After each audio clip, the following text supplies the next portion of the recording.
মাত্র টিটের লেগে নিজেদের ষষ্ঠ ম্যাচে রান আউটের ফাঁদে পড়ে ব্যাট হাতে ব্যর্থ হয়েছেন এনামুল হক বিজয়।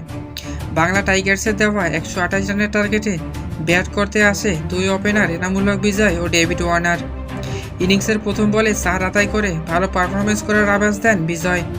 পরবর্তীতে back to back 3 ball dot দেওয়ার পর পঞ্চম বলে লগান দিয়ে মারেন আরও একটি 4। ইনিংসের দ্বিতীয় ওভারে উডের করা প্রথম বলে সজোরে মারতে গেলে ব্যাটে বলে ঠিকমতো কানেক্ট না হওয়াতে 1 রান নেওয়ার চেষ্টা করেন বিজয়, কিন্তু মিড লেগে থাকা সেকেন্দার রাজা বল কুড়িয়ে মারেন স্টাম্পে। ততক্ষণে বিজয় ভেবেছিলেন নট আউট হবেন, কিন্তু তা আর হলো না। রান আউটের ফাঁদে পড়ে পেভিলিয়নের পথ ধরেন এনামুল হক বিজয়। ততক্ষণে তিনি 7 বল থেকে করেন 9 রান।